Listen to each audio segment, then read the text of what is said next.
Bertholf here with an important update and the final prophecy. As we know, Trump has won the presidential race in the United States, which leaves many to question what happens next. And if you've been following my videos, you'll see that I had already predicted that Trump would win based on this prophecy found in 2nd Esdras. If you're interested in this, look up the course on the Hidden Book. There's a 3-part series on this. And what this predicted is that now we saw Trump's in office. What it predicts is that the next 2 presidents will be assassinated or impeached.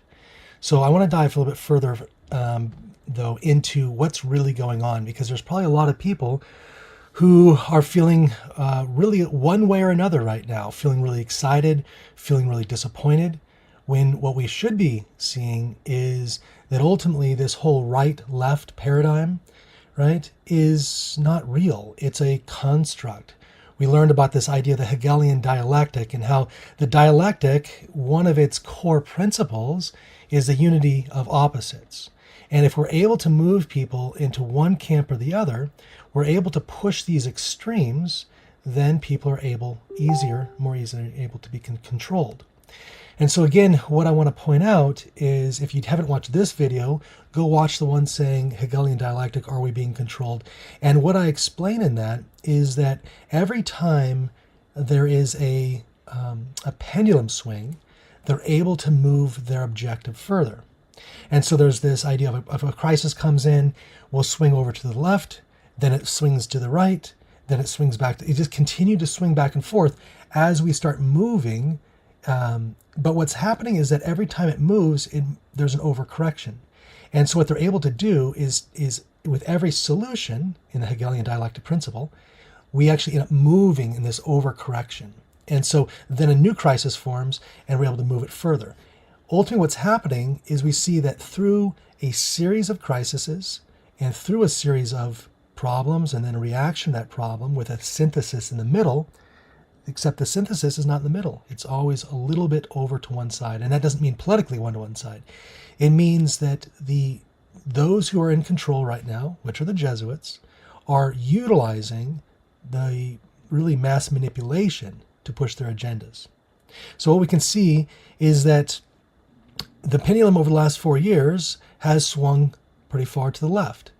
The most important, I would say, or the most obvious, has been the alphabet agenda, which has pushed this radicalization so far over that we start manipulating, really mutilating children and putting them through severe psychological warfare, questioning basic identity.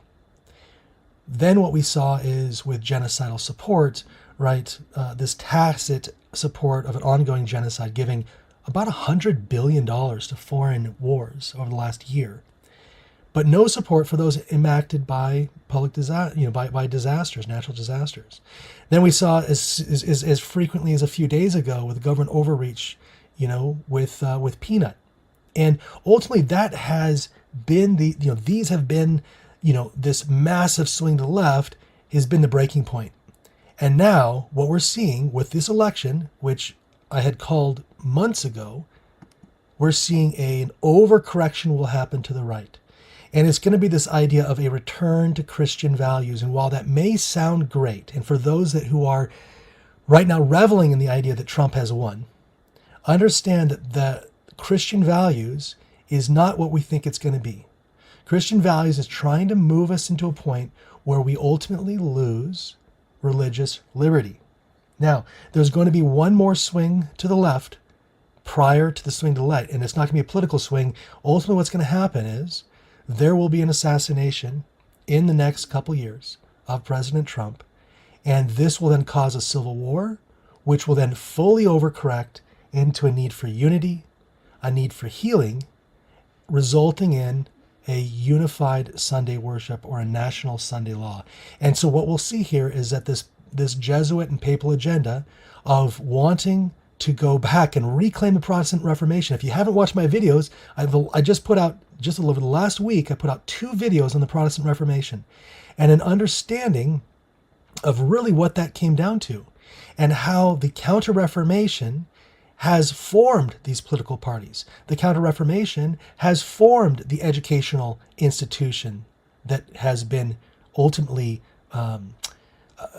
hijacking our children's future by removing any sort of practical skills and making them just clones in these industrial complexes. And the goal in this is to move to Sunday worship. Now you may say, Rob, that sounds crazy. Yes, but I will sound less and less crazier over the years. I promise you. Years ago, I sounded like a madman, and now I'm starting to sound sane. So if you just hang with me, about another year, I'm going to look like the sanest person on earth. This is where things are going. We're moving towards a Sunday worship. Okay? So what do we know timeline-wise? And this is the important part of the prophecy. If you don't know what I'm talking about, go watch my 3-part series on the hidden book. Ultimately, what we're going to find is that Trump will be assassinated, and then the next in command, which would be Vance, will be assassinated or impeached. What the prophecy says that they will be cut short. And so what that means is their length of the presidency this presidency will be shorter than the previous. So Biden didn't actually finish a full term. We saw how he was, while he's still technically the president right now, there's no mental capacity right now for Biden.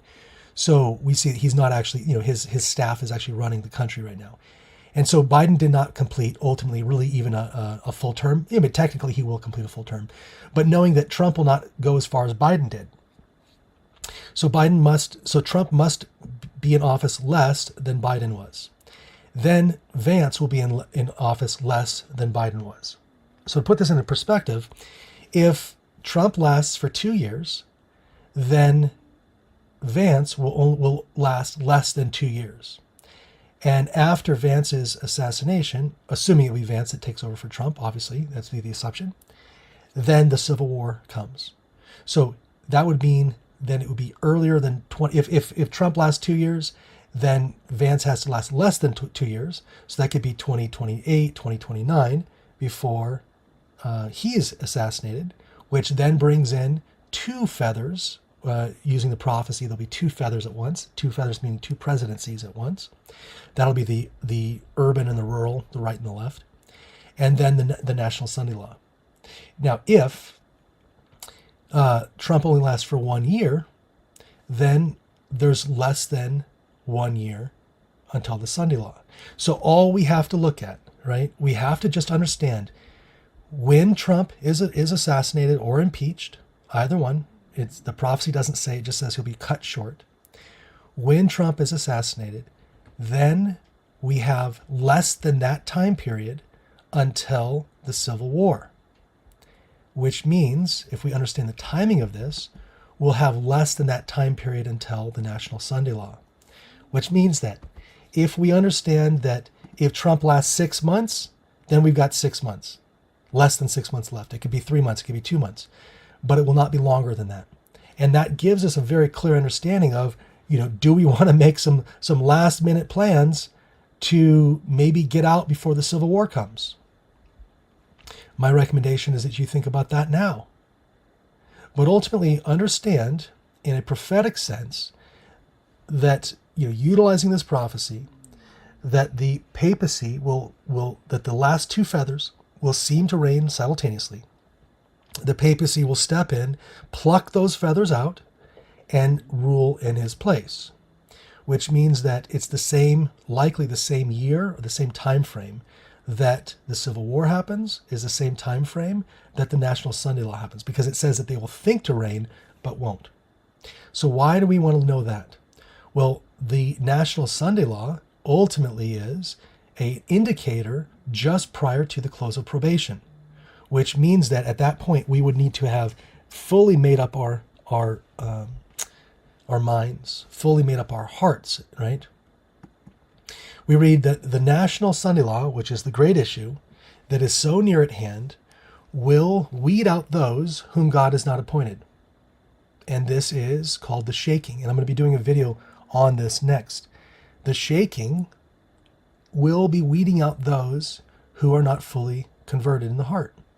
We read that the National Sunday Law, right, when the decree goes forth, the stamp is impressed. So after the National Sunday Law, will be the close of probation, will be the sealing, the beginning of the sealing of God's people. Okay? We read that the Lord has shown me clearly that the image of the beast will be formed before probation closes, for it is to be a great test of the people by which their eternity may be decided. Now, I'll be getting further in this in my course on the sealing, my video on the sealing, but understand that the sealing and the shaking, happen at the same time, which happens shortly after the Sunday law, and that the close of probation will start in the house of the Lord. So it'll start with those who have the most light, and then work its way outward to those who have the least amount of light. This is why it's so important to understand the difference between the Revelation 14 and Revelation 18. Revelation 18, and I'll be doing a video on this shortly, Revelation 18 will be showing the loud cry, which are those that are now have been sealed and are demonstrating the character of Christ. But again, the national Sunday law, right, this decree enforcing the institutes of the papacy in violation of the law of God, the United States will disconnect herself fully from righteousness. When Protestantism, when there's apostate Protestantism, still holding on to the Sunday law and other false doctrines, shall stretch her hand across the gulf to grasp the hand of Roman power. When Protestantism fully lets go of the protest. This is why I have 2 videos this week on the protest. When Protestantism lets go of the protest and fully assimilates back into the power of Rome, right? Then the Constitution, as a protest Republican government, shall make a provision for the propagation of papal falsehood, so that the Constitution will be changed, the day of worship will be instituted. We'll know that the time has come. So the question then is, well, what do we do to prepare? Right? There's a lot of people that said, well, if Trump's ever elected, I'm leaving the United States, right? And by the way, if you know me, you'll know that was my sentiment years ago. It's just interesting how, the Democrats lost this by losing their base. I mean, if you knew how staunch of a Democrat I was, not just 5, 6, 8 years ago, I don't know how many, 7 years ago, you'll see, and how many people have been leaving that party. The point simply is, and again, this is not about political, because I left the party to be apolitical, not to be in favor of Trump. But what I'm pointing out is there's a lot of people that say, well, I want to leave the United States if Trump's president. Well, maybe that's a good idea. And here's why. Jones, who had just fought off the Blair Act, which was a Sunday law in the Senate, says the day is coming when every Seventh-day Adventist in the United States would give everything they has, and his life is almost, if he could be out of the United States. Let me say that again. I'm speaking now something that interests every Seventh-day Adventist. The day is coming, which is not far off, when every Seventh-day Adventist will wish the depths of his soul that he were out of the United States. And they will condemn themselves that they did not go to the United States when they had the chance, meaning that they will not have the chance to leave at a certain point. When you hear about this idea of closed borders by Trump, yeah, it's going to be closed borders for everybody. In and out. But let's read more, because that quote, I've shared that quote a lot, but I want to share a little more context behind that quote. And the context behind it is, let's go to the next paragraph. God set in this country, the United States, as a light of the world. Right? Since these principles have been cast away, the nation has descended from its high place. And it goes on to say, enter not into the United States, and those that are in it get out. And this is God's call to the Seventh-day Adventists to get out, to cut loose, to sell, to leave. For the day is coming when you will not be able to leave. That's a powerful quote. This is followed by Counsels on Stewardship by Ellen White that says God has called upon those who have possessions and lands and houses to sell and invest the money where it be supplying the great need of want in the missionary field. When once they have experienced the real satisfaction that comes with us doing, they will keep the channel open, the means of the Lord, and trust them will be constantly flowing into the treasury, and souls may be converted. So this is the idea that if we give up self, that God will use us and pour money through us, right? That we can utilize that for the conversion of souls. We read in manuscript that there will be a time coming when there'll be a great scattering. Now, we have to think about this concept of going back into Jerusalem, right? In Luke, we read about how when Jerusalem is compassed with the armies, know that desolation is nigh. And this is really getting to the idea that God was not God's plan that everybody was huddling in Jerusalem. right? We should not all be in Loma Linda, in Tennessee, in whatever. Like, these are not places that we should be congregating. Let's not be in Battle Creek, Michigan, right? These are ideas that Ellen White has already come out and told us that we are not to congregate together. We are to be out as light to the world. And there's a time coming that God will use persecution as a way to scatter those that do not seem to want to disperse. And some will be taken into remote regions because God has a work for you there. Instead of educating new converts in the gospel who have not heard it, they will be in danger of taking a course that would lead all satisfied with what had been accomplished. Right? This is this idea that the church is not ready for converts to come in. And this idea to scatter his representatives abroad where they could work for others, God permitted persecution to come upon them. Going back to the idea again of Jerusalem, that they were driven and went everywhere preaching the world. And so the word spread quickly after the preaching. Now, I want to point out there's a big difference between the understanding of the gospel message, right, and which is our present truth, and understanding our precious truth, and understanding our present truth. If you're not sure what I mean by this, watch my video, Is Our Present Truth or Precious Truth? And in that video, I explained very clearly that the message of the first two angels has gone out to the whole world. It had, because that allowed Christ to move into the most holy place. We now have the message of the third angel, which is that there needs to be people prepared to stand through the investigative judgment. There needs to be a people who are coming out of her, right? Not partaking in her sins. And when that people stands, then the angel of Revelation 18 will now go and spread that message to the known world again. So we are not to skip over the middle step. I want to mention that. So again, understanding that right now this idea is that preaching is a small part of the work to be done. We need to be working on ourselves right now, working on a personal relationship with Christ first, and then evangelizing. We must not expect to enter in the Lord's work haphazard and expect success. We can't just go and start evangelizing if we don't have a solid foundation on Christ first. I'm instructed to say that these words are applicable to Seventh-day Adventist churches in their present condition. The love of God has been lost, and this means the absence of love for one another. Until we have a selfless love, right? Until we are so focused on others that we lose self, right? We are, and Christ cannot return. Prosperity will never attend churches where the individual members shall be closely connected with God, having an Prosperity will never attend the churches until the individual members shall be closely connected with God, having unselfish interest in the salvation of their fellow men. That a revival of true godliness among us is the greatest and most urgent of our needs. So when people are talking about, we need to go spread the gospel message. No. First work is a personal revival, and then the evangelism comes. And this is why I keep, you really got to watch my course on precious versus present truth. I lay it out there for you. And I show how us thinking that our primary focus right now is on evangelizing is actually an apostasy, truly. Because if all we do is focus on evangelizing, and it is an outward form, and we have not first focused on a personal relationship with Christ, it's going to be ineffective. And Lucifer doesn't care.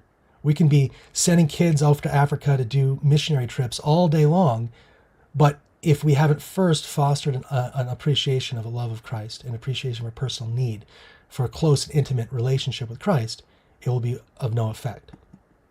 In laboring where there are already some in the faith, the minister should first seek not so much to convert unbelievers as to train the church members for acceptable cooperation. And so the ministers need to be focusing on activating the church, right? Having them stop watching the TV and watching sermons like if they're just there as drones, as hypnotized, and instead getting acceptable cooperation as lay workers. All the preaching in the world will not make men feel deeply the need of the perishing souls around them. Nothing will so arouse men and women to a self-sacrificing zeal as to send them forth into new fields to work for those in darkness. what I'm getting at here is this. When we think about what's our next move, the next move is to understand the message of righteousness by faith, the message of the third angel. And then we move in the message of the fourth angel, which is, Revelation 18, which is where that is then carried out. And so we are to wake to righteousness. We are to sin not. If you have been hearing from the pulpit that you can't stop sinning, right, then you got to maybe visit a different pulpit. Having therefore these promises, dearly beloved, let us cleanse ourselves from the filthiness of the flesh and spirit, perfecting holiness in the fear of God. We are called to be sinless and to prepare people to stand through the investigative judgment. But this cannot happen on our own. In fact, it can't even happen through faith without love. Without a deep personal relationship with God, we'll never have the faith we needed to stop sinning. This is why we say that faith which worketh by love, and that if ye love me, keep my commandments, including, to my Protestant brothers and sisters, the fourth commandment of the Sabbath. And this is why I put out several videos just recently. My last video, I think, was on the Sabbath. So what's our checklist? Next steps, 1, you got to understand the times we're living in. If you're not sure, look at my course, Pattern Matching Time. Next, develop a love relationship with Christ. Recommend looking at my course on Watchmen and Lightbearers, specifically the three angels' messages through the lens of a light bearer. And then follow where the Holy Spirit leads. And I guarantee you that will be out of the cities. Even Enoch's method of working the cities was done from an outpost. And so follow where the Holy Spirit leads, even if it means giving up everything, walking fully by faith in a foreign country, and making Christ your only support. So hopefully this election has not caught you off guard. Hopefully this election is just there to show you that the signs that we've been speaking about for a while now are coming true.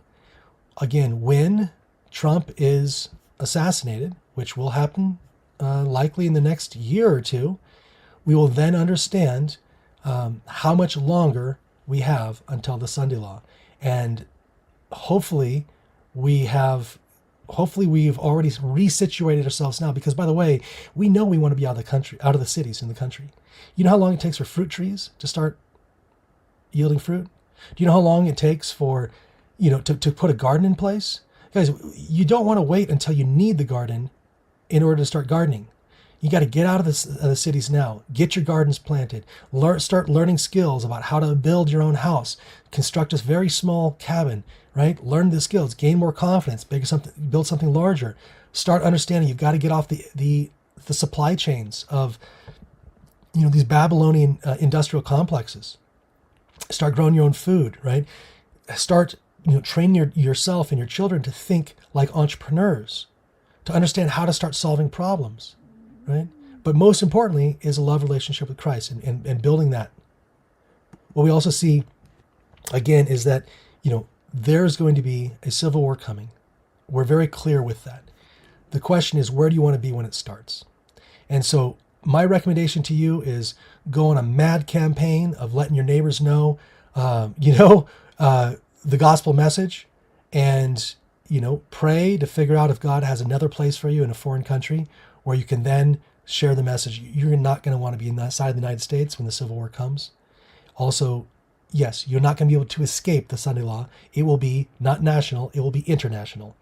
But the point simply is, we should be going and spreading the message where the message has not been spread. So give the message. Hopefully you've already been giving it to your neighbors for the last 10 years, 20 years. But if not, give it now and see where God can lead you after the message has been given. May God guide you.